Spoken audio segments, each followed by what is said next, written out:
Romanos 6. Hechos seguros para la gracia. A. El creyente bajo la gracia y el problema del pecado habitual. 1. ¿Deberíamos de vivir una vida de pecado para poder recibir más gracia? ¿Qué, pues, diremos? ¿Perseveraremos en el pecado para que la gracia abunde? A. ¿Perseveraremos en el pecado para que la gracia abunde? Pablo introdujo la idea de que cuando el pecado abundó, sobreabundó la gracia, Romanos 5:20. Ahora se pregunta si alguien podría tomar esta verdad para implicar que no importa si un cristiano vive una vida de pecado, porque Dios siempre vencerá un gran pecado con mayor gracia. Y, después de todo, si Dios ama a los pecadores, ¿por qué preocuparse por el pecado? Si Dios da gracia a los pecadores, ¿por qué no pecar más para recibir más gracia? Algunas personas creen que su trabajo es pecar y que el trabajo de Dios es perdonar, así que harán su trabajo y Dios hará su trabajo. Y, a principios del siglo XX, el monje ruso Grigori Rasputin enseñó y vivió la idea de salvación por medio de experiencias repetidas de pecado y arrepentimiento. Él creía que como los que pecaban más requerían más perdón, entonces un pecador que continúa pecando sin restricciones disfruta más de la gracia de Dios, cuando se arrepiente por el momento, que el pecador ordinario. Por lo tanto, Rasputin vivió en pecado notorio y enseñaba que este era el camino a la salvación. Este es un ejemplo extremo de la idea detrás de la pregunta de Pablo, signo de interrogación abierta. ¿Perseveraremos en el pecado para que la gracia abunde? Signo de interrogación. Y, pero en una manera menos extrema, la pregunta todavía nos enfrenta. ¿Es el plan de la gracia seguro? ¿No abusarán las personas de la gracia? Si la salvación y la aprobación de Dios se dan sobre el fundamento de la fe en lugar de las obras, ¿no será que solamente digamos yo creo y luego vivamos de la manera que queramos? Y, desde un punto de vista meramente natural o secular, la gracia es peligrosa. Es por eso que mucha gente realmente no enseña o cree en la gracia y enfatiza el vivir según la ley. Ellos creen que si le dices a las personas que Dios los salva y los acepta aparte de lo que se merecen, entonces no tendrán motivos para ser obedientes. En su opinión, simplemente no se puede mantener a las personas en el buen camino sin una amenaza de Dios sobre sus cabezas. Si creen que su posición en Jesús está arreglada por lo que hizo Jesús, entonces la motivación de una vida santa se ha ido. B. ¿Perseveraremos en el pecado? El tiempo del verbo en la frase perseveraremos en el pecado, el tiempo activo presente, pone en claro que Pablo describe la práctica del pecado habitual. En esta primera parte de Romanos 6, Pablo escribe sobre alguien que permanece en un estilo de vida de pecado, pensando que es aceptable para que sobreabunde la gracia. 2. Una vida de pecado es inaceptable porque nuestra muerte al pecado cambia nuestra relación con el pecado. En ninguna manera. Porque los que hemos muerto al pecado, ¿cómo viviremos aún en él? A. En ninguna manera, para Pablo, la idea de que alguien pueda perseverar en el pecado para que la gracia abunde es impensable. En ninguna manera es una frase fuerte. También pudiera ser traducida a, signo de exclamación abierta. Deshazte de esa forma de pensar. Signo de exclamación. B. Porque los que hemos muerto al pecado, ¿cómo viviremos aún en él? Pablo establece un principio importante. Cuando nacemos de nuevo, cuando hemos creído en Jesús para nuestra salvación, nuestra relación con el pecado cambia permanentemente. Hemos muerto al pecado. Por lo tanto, si hemos muerto al pecado, entonces no debemos vivir aún en él. Simplemente no es adecuado vivir aún en algo a lo que hemos muerto. C. Los que hemos muerto al pecado. En este punto, Pablo tiene mucho que explicar acerca de lo que él quiere decir con muerto al pecado, pero el punto general es claro: los cristianos han muerto al pecado y ya no deben vivir en él. Antes estábamos muertos en pecado, Efesios 2:2.1, ahora estamos muertos al pecado. 3.4. La ilustración de la muerte del creyente al pecado, el bautismo. ¿O no sabéis que todos los que hemos sido bautizados en Cristo Jesús, hemos sido bautizados en su muerte? porque somos sepultados juntamente con él para muerte por el bautismo, a fin de que como Cristo resucitó de los muertos por la gloria del Padre, así también nosotros andemos en vida nueva. ¿O no sabéis? Esto implica que Pablo está tratando con conceptos fundamentales los cuales cada cristiano debe saber. B. Que todos los que hemos sido bautizados en Cristo Jesús, la idea detrás de la antigua palabra griega para bautizados es sumergir o abrumar algo. La Biblia utiliza esta idea de ser bautizados de varias maneras diferentes. Cuando una persona es bautizada en agua, ellos son sumergidos o cubiertos con agua. Cuando son bautizados con el Espíritu Santo, Mateo 3:11, Hechos 1:2.5, ellos son sumergidos o cubiertos con el Espíritu Santo. Cuando son bautizados con sufrimiento, Marcos 10:39, son sumergidos o cubiertos con sufrimiento. Aquí, Pablo se refiere a ser bautizados sumergidos o cubiertos en Cristo Jesús. C. Porque somos sepultados juntamente con él para muerte por el bautismo, a fin de que como Cristo resucitó de los muertos, el bautismo de agua del creyente, o, el ser bautizados en Cristo Jesús, es una dramatización o actuación de la sumersión del creyente o identificación con Jesús en su muerte y resurrección. Y, de esta y otras referencias al bautismo en los escritos de Pablo, está claro que él no consideraba el bautismo como una opción extra en la vida cristiana. Bruce. D. Somos sepultados juntamente con él. Como Cristo resucitó de los muertos por la gloria del Padre, así también nosotros andemos en vida nueva. Pablo también construye la idea de sumergirse bajo el agua como una imagen de ser sepultados y salir del agua como una imagen de resucitar de entre los muertos. Y, por supuesto, el bautismo también está asociado con la limpieza, pero eso no es particularmente relevante para el punto de Pablo aquí. Y, en este sentido, el bautismo es importante como una ilustración de la realidad espiritual, pero no hace que esa realidad se cumpla. Si una persona no ha muerto espiritualmente y ha sido resucitado con Jesús, todos los bautismos en el mundo no lo lograrán por ellos. Pero el punto de Pablo es claro, algo dramático y que cambia la vida pasó en la vida del creyente. No puedes morir y resucitar sin que esto cambie tu vida. El creyente tiene una muerte y resurrección real, aunque espiritual, con Jesucristo. 4. 5:10. Considerando las implicaciones de nuestra muerte y resurrección con Jesús. Porque si fuimos plantados juntamente con él en la semejanza de su muerte, así también lo seremos en la de su resurrección, sabiendo esto, que nuestro viejo hombre fue crucificado juntamente con él, para que el cuerpo del pecado sea destruido, a fin de que no sirvamos más al pecado. Porque el que ha muerto, ha sido justificado del pecado. Y si morimos con Cristo, creemos que también viviremos con él, sabiendo que Cristo, habiendo resucitado de los muertos, ya no muere, la muerte no se enseñorea más de él. Porque en cuanto murió, al pecado murió una vez por todas, mas en cuanto vive, para Dios vive. Plantados juntamente, esto expresa una unión cercana. La frase expresa exactamente el proceso por el cual un injerto es unido con la vida de un árbol. La unión es del tipo más cercano, y la vida de Cristo fluye hacia él. Morris. Esto encaja con la imagen de Jesús de permanecer en él en Juan 15. Y esta unión es tanto en su muerte como en su resurrección. Dios tiene ambas experiencias para nosotros. Pablo expresó una idea similar para su propia vida en Filipenses 3:2.10-11, a fin de conocerle, y el poder de su resurrección, y la participación de sus padecimientos, llegando a ser semejante a él en su muerte, si en alguna manera llegase a la resurrección de entre los muertos. Algunos están demasiado listos para ser plantados juntamente en la gloria de la resurrección, pero no están dispuestos a ser plantados juntamente en su muerte. B. Así también lo seremos en la de su resurrección. Nuestra participación en la muerte de Jesús hace nuestra participación en su resurrección cierta.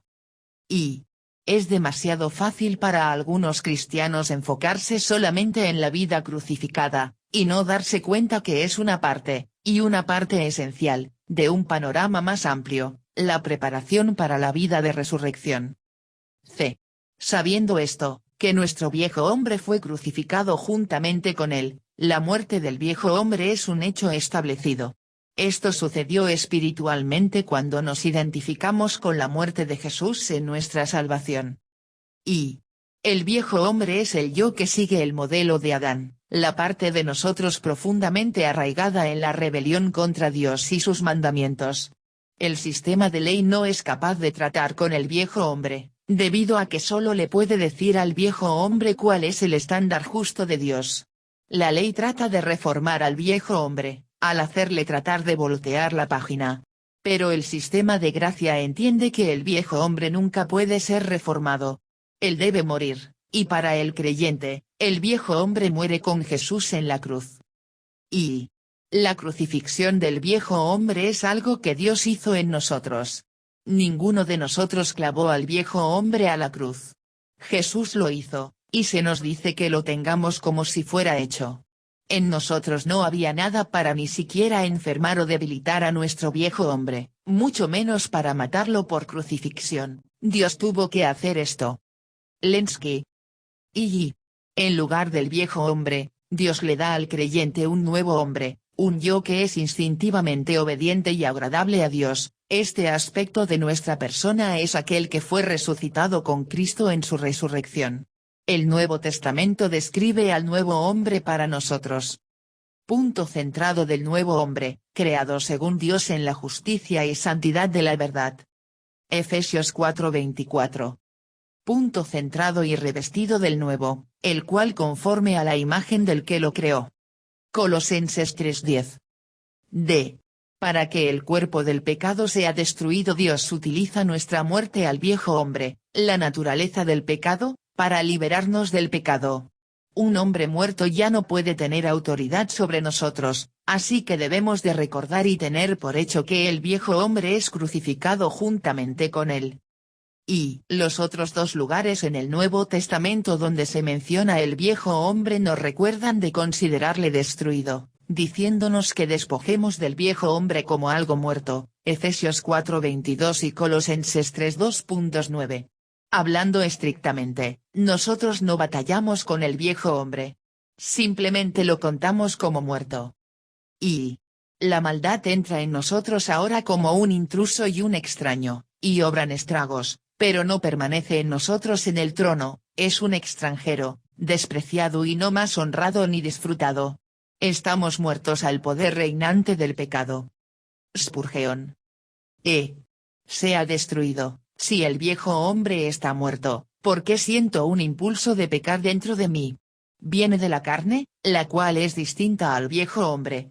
Es difícil describir con precisión la carne, algunos la han llamado la proyección en la cual el hombre interno es mostrado. Nuestro ser interno tiene deseos, impulsos y pasiones, estas son proyectadas en nuestra mente, en nuestra voluntad y en nuestras emociones. La carne es lo que actúa el hombre interno. Y la carne es un problema en la batalla contra el pecado porque ha sido entrenada expertamente en hábitos pecaminosos por tres fuentes. Primero, el viejo hombre, antes de que fuera crucificado con Cristo, se entrenó y se imprimió en la carne. Segundo, el sistema mundial, en su espíritu de rebelión contra Dios, puede tener una influencia continua en la carne. Finalmente, el diablo busca tentar e influenciar la carne hacia el pecado. Y con el viejo hombre muerto, ¿qué hacemos con la carne? Dios nos llama a participar con él, en hacer activamente día a día con la carne lo que él ya hizo con el viejo hombre, crucificarla, Gálatas 5:24. Pero cuando permitimos que la carne sea influenciada continuamente por los hábitos del pasado del viejo hombre, el mundo y el diablo, entonces la carne ejercerá una atracción poderosa hacia el pecado. Si dejamos que el nuevo hombre en nosotros influya la mente, la voluntad y las emociones, entonces descubriremos que la batalla es menos intensa. A fin de que nos sirvamos más al pecado. Porque el que ha muerto, ha sido justificado del pecado, nuestra esclavitud al pecado solo puede ser rota por la muerte. En la película de 1960 de Espartaco, Kirk Douglas actuó el esclavo fugitivo Espartaco, el cual llevó una breve pero amplia rebelión de esclavos en la antigua Roma. En un punto de la película, Espartaco dice, la muerte es la única libertad que un esclavo conoce. Por eso no le tiene miedo. Somos hechos libres del pecado porque el viejo hombre ha muerto con Jesús en la cruz. Ahora vive un hombre nuevo, un hombre libre. G. Habiendo resucitado de los muertos, ya no muere, la muerte no se enseñorea más de él, ya que hemos muerto al pecado con Jesús, la muerte no se enseñorea más de nosotros. El nuevo hombre no solamente tiene vida eterna. H. Mas en cuanto vive, para Dios vive, la nueva vida que se nos concede no nos es dada para que podamos vivir para nosotros mismos. Con la nueva vida, Él para Dios vive. No estamos muertos al pecado, libres del pecado, y se nos da vida eterna para vivir de la manera que nos plazca, sino para vivir para agradar a Dios. Y, si Dios nos ha dado a ti y a mí una vida enteramente nueva en Cristo, ¿cómo puede ser gastada la nueva vida a manera de la vieja vida? ¿El espiritual debe vivir como el carnal? ¿Cómo puedes tú, que eras siervo del pecado, pero que has sido hecho libre por la preciosa sangre, regresar a tu antigua esclavitud? Signo de interrogación, Spurgeon. Y este cambio en la vida de aquel que ha nacido de nuevo era entendida y fue predicha como una característica del nuevo pacto de Dios, donde debido a los nuevos corazones, nuestro ser más íntimo desea hacer la voluntad de Dios y ser esclavo de la justicia. Ezequiel 36 2.26-27. Y. El 11º de los 42 artículos originales de la Iglesia de Inglaterra declara esta verdad con una belleza que solamente un inglés del siglo XVI puede expresar: la gracia de Cristo, o el Espíritu Santo por él dado, remueve el corazón de piedra, y da un corazón de carne. Dios quita nuestro corazón de piedra y nos da un corazón suave de carne. 5. 11-12. Aplicación práctica del principio de nuestra muerte y resurrección con Jesús. Así también vosotros consideraos muertos al pecado, pero vivos para Dios en Cristo Jesús, Señor nuestro. No reine, pues, el pecado en vuestro cuerpo mortal, de modo que lo obedezcáis en sus concupiscencias. A. Consideraos muertos al pecado. Consideraos es una palabra de contabilidad. Pablo nos dice que contemos o consideremos al viejo hombre como muerto para siempre. Dios nunca nos llama a crucificar al viejo hombre, pero que lo consideremos ya muerto debido a nuestra identificación con la muerte de Jesús en la cruz. B. Consideraos vivos para Dios en Cristo Jesús. La muerte al pecado es solo una parte de la ecuación. El viejo hombre se ha ido, pero el nuevo hombre vive, como fue descrito en Romanos 6 2.4-5. C. No reine, pues, el pecado en vuestro cuerpo mortal. Esto es algo que solamente se puede decir al cristiano, al que ha crucificado su viejo hombre con Cristo y se le ha dado un nuevo hombre en Jesús. Solo a la persona liberada del pecado se le puede decir: no reine, pues, el pecado. Y el cristiano es aquel que es liberado verdaderamente. El hombre o la mujer que aún no se ha convertido es libre para pecar, pero no es libre para parar de pecar y vivir en justicia, debido a la tiranía del viejo hombre. Y en Jesús, somos hechos libres verdaderamente y ofrecidos la oportunidad de obedecer la inclinación natural del nuevo hombre, la cual quiere agradar a Dios y darle honor. D. No reine, pues, el pecado. El viejo hombre está muerto, y hay nueva vida. Libre de pecado en Jesús. Sin embargo, muchos cristianos nunca experimentan esta libertad. Debido a la incredulidad, autosuficiencia o ignorancia, muchos cristianos nunca viven en la libertad que Jesús pagó en la cruz. I. D. L. Moody solía hablar de una anciana negra en el sur después de la guerra civil. Al ser una antigua esclava, estaba confundida de su estado y preguntó, signo de interrogación abierta: ¿ahora soy libre o no lo soy? Cuando voy con mi antiguo amo él dice que no soy libre, y cuando voy con mi propia gente, me dicen que lo soy, y no sé si soy libre o no. Algunas personas me dijeron que Abraham Lincoln firmó una proclamación, Pero mi amo dice que no lo hizo, que él no tenía ningún derecho a hacerlo. Y este es exactamente el lugar donde están muchos cristianos. Ellos son, y han sido, legalmente liberados de su esclavitud al pecado, pero están inseguros de esa verdad. Los siguientes versículos nos dan una ayuda práctica para vivir la libertad que Jesús nos concedió. 6. 13-14, cómo caminar en la libertad que Jesús nos ha dado. Ni tampoco presentéis vuestros miembros al pecado como instrumentos de iniquidad, sino presentaos vosotros mismos a Dios como vivos de entre los muertos, y vuestros miembros a Dios como instrumentos de justicia. Porque el pecado no se enseñoreará de vosotros, pues no estáis bajo la ley, sino bajo la gracia. Ni tampoco presentéis vuestros miembros al pecado como instrumentos de iniquidad, sino presentaos vosotros mismos a Dios. Una persona puede ser liberada oficialmente, pero aún estar encarcelada. Si una persona vive en prisión por años y luego es liberada, por lo regular siguen pensando y actuando como un prisionero.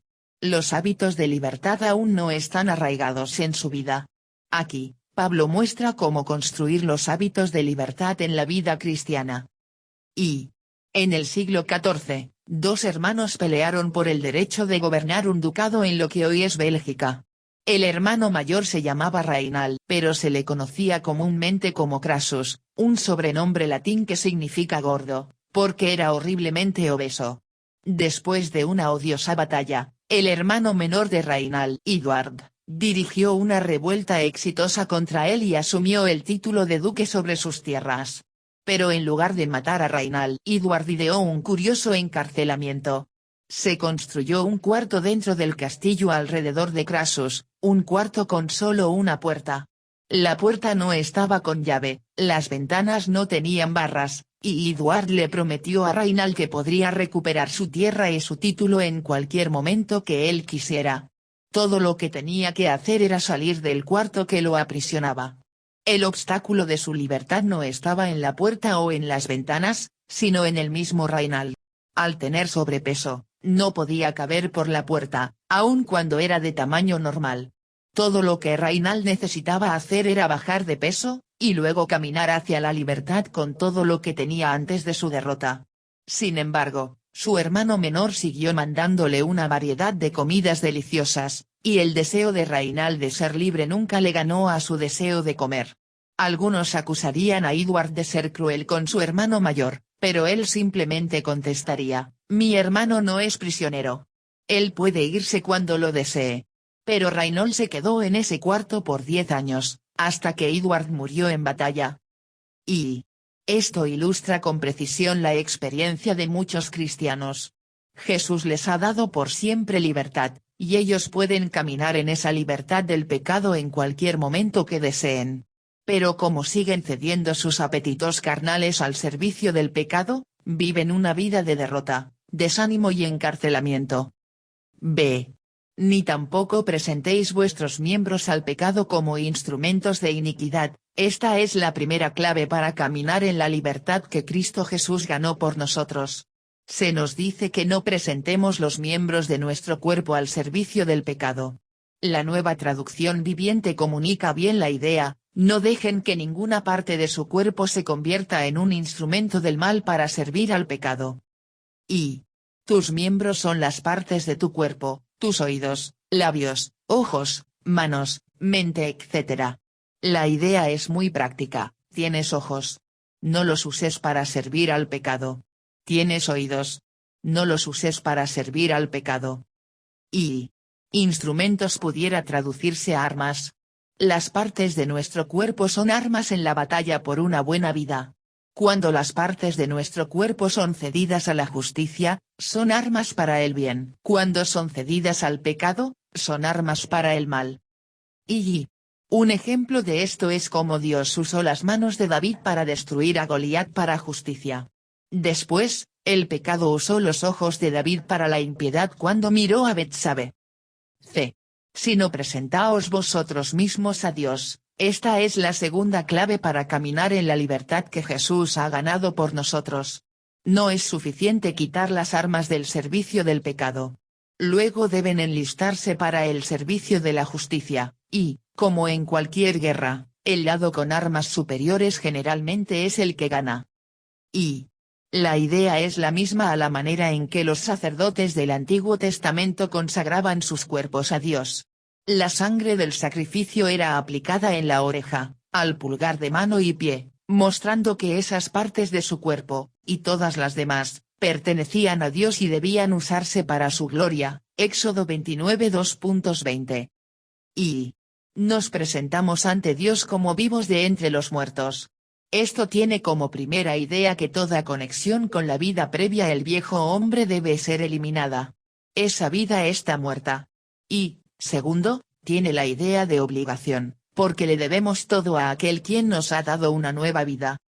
D. Porque el pecado no se enseñoreará de vosotros. Spurgeon dijo que estas palabras nos dan una prueba, una promesa y un ánimo. Y es una prueba para nuestra reivindicación de ser cristianos. ¿El enojo tiene dominio sobre ti? ¿Qué tal la murmuración y las quejas? ¿El orgullo? ¿La pereza tiene dominio sobre ti? Si el pecado tiene dominio sobre nosotros, nos debemos preguntar seriamente si en verdad estamos convertidos. Y es una promesa de victoria.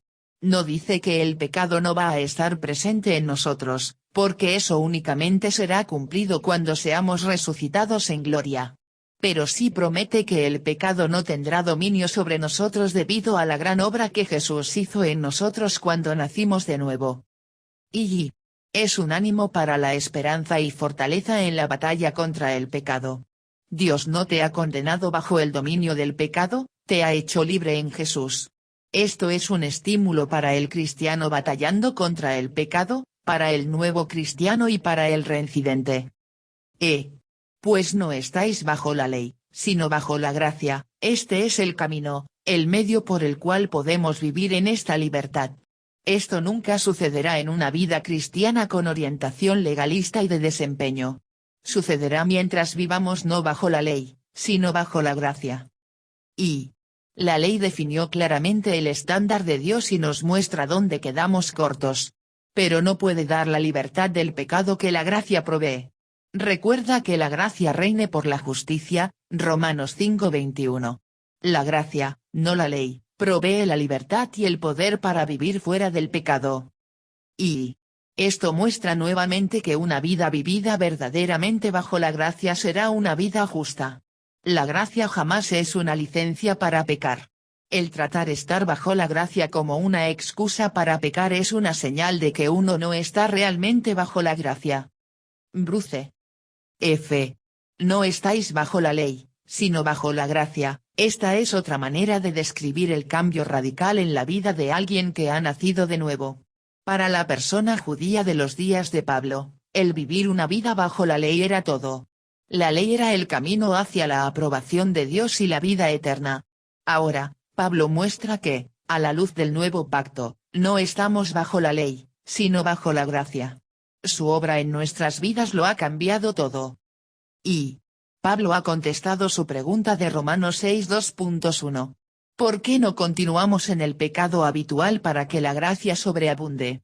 Porque cuando somos salvos, cuando nuestros pecados son perdonados y la gracia de Dios se ha extendido hacia nosotros, somos cambiados radicalmente.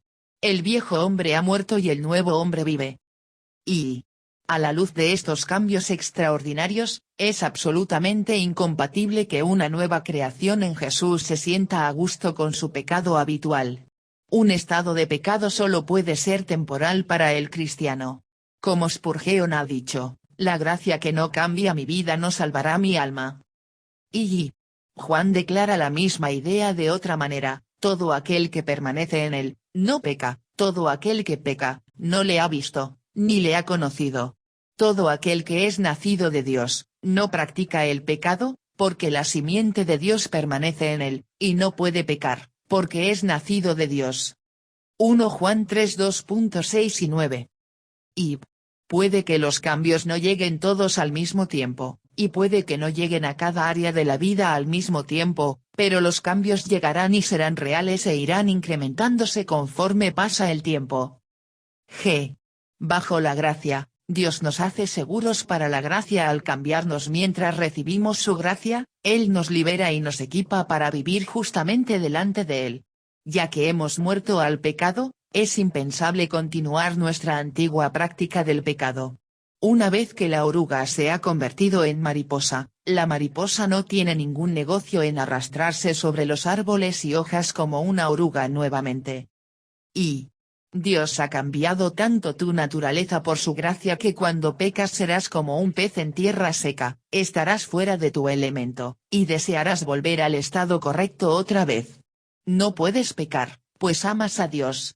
El pecador puede beber el pecado de la manera que el buey bebe el agua, pero para ti será como la salmuera del mar.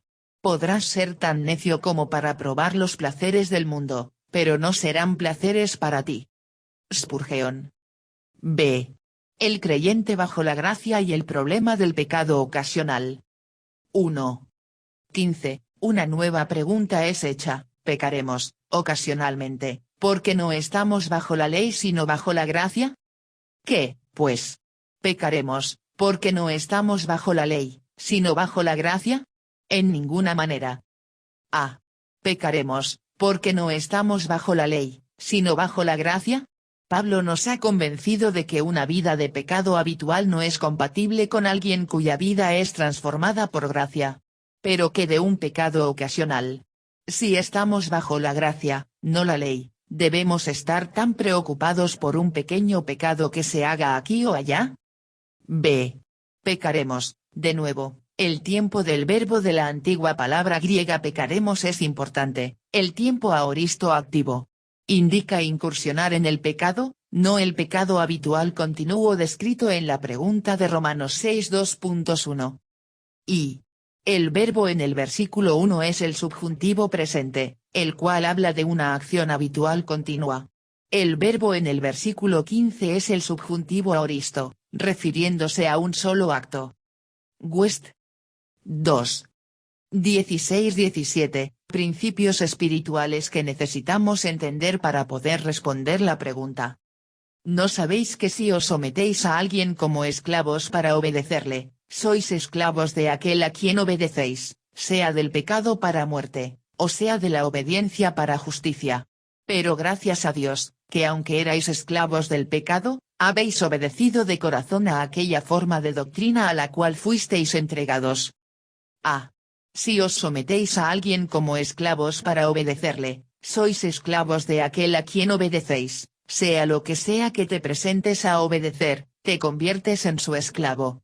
Por ejemplo, si yo obedezco mi apetito constantemente, soy un esclavo de él. Así que tenemos la decisión en nuestra esclavitud, del pecado para muerte o de la obediencia para justicia. Y, de una manera u otra, serviremos a alguien. La opción de vivir nuestra vida sin servir ni al pecado ni a la obediencia no está abierta para nosotros. B. Aunque erais esclavos del pecado, Pablo lo pone en el tiempo pasado porque hemos sido hechos libres de nuestra esclavitud al pecado. Él también dice que hemos sido hechos libres por fe, el cual él describe como que habéis obedecido de corazón. La fe es puesta en la palabra de Dios, el cual él describe como aquella forma de doctrina. Considerándolo todo, el punto es claro: tú pusiste tu fe en Dios y en su palabra, y ahora eres libre. Ahora vive cada día de acuerdo con esa libertad. Y, como se vio anteriormente en Romanos 6, podemos ser legalmente libres y aún así elegir vivir como un prisionero. Pablo tiene un mandato y un estímulo para el cristiano: sé lo que eres. Y obedecido de corazón es una descripción maravillosa de la fe. Muestra que la fe viene del corazón, no solamente de la mente. Muestra que la fe resulta en obediencia porque si realmente creemos en algo, actuaremos de acuerdo con esa creencia. C. La frase aquella forma de doctrina es parte de una hermosa imagen. La palabra forma describe un molde utilizado para darle forma al metal fundido. La idea es que Dios quiere moldearnos, primero nos derrite por la obra del Espíritu Santo y la palabra de Dios. Luego nos vierte en su molde de verdad. Aquella forma de doctrina y nos forma a su imagen. Y Adam Clarke acerca de aquella forma de doctrina, Aquí el cristianismo es representado bajo la noción de un molde, en el cual ellos son entregados, y del cual tomaron la impresión de su excelencia. La figura de este molde es la imagen de Dios, justicia y verdadera santidad, las cuales fueron estampadas en sus almas al creer en el Evangelio y recibir el Espíritu Santo. Las palabras se refieren a la fundición de metal, que, cuando está en estado líquido, se vierte en el molde, para que pueda recibir la impresión que está hundida o cortada en el molde, se hunde o es cortada en el molde, y, por lo tanto, las palabras pueden traducirse literalmente, en aquel molde de doctrina en la cual fuisteis entregados. Ellos fueron fundidos bajo la predicación de la palabra, y luego fueron capaces de recibir la estampa de su pureza. 3. 18. ¿Por qué no entonces hemos de pecar ocasionalmente? Porque el pecado no es nuestro amo, y ya no le servimos. Y libertados del pecado, vinisteis a ser siervos de la justicia. A. Y libertados del pecado, ¿qué significa ser hechos libres del pecado y ser hechos siervos de la justicia? Significa que el pecado ya no es tu jefe o tu amo. Ahora la justicia es tu jefe, así que sirve a la justicia en lugar que al pecado. No está correcto tratar de complacer a tu antiguo jefe cuando cambias de trabajo. B. Siervos de la justicia, ¿qué significa ser un siervo? Un siervo era más que un empleado. El erudito griego Kenneth West definió la antigua palabra griega para siervos aquí con estos términos. Punto centrado uno que nace en la condición de esclavitud. Punto centrado uno cuya voluntad es ocultada por la voluntad de otro. Punto centrado uno que está atado al amo con lazos que solamente la muerte puede romper. Punto centrado uno que sirve a su amo sin la preocupación de su propio interés. Y lo siguiente fue una vez cierto en cuanto a nuestra esclavitud al pecado. Punto centrado nacimos como esclavos al pecado.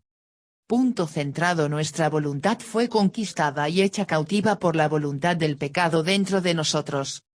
Punto centrado nuestra esclavitud al pecado era tan fuerte que solo la muerte, muriendo espiritualmente con Jesús en la cruz, podría romper la esclavitud. Punto centrado estábamos tan esclavizados al pecado que le servimos sin preocuparnos por nuestros propios intereses, incluso cuando el pecado nos destruía. Y ahora lo siguiente es cierto en cuanto a nuestra servidumbre a la justicia.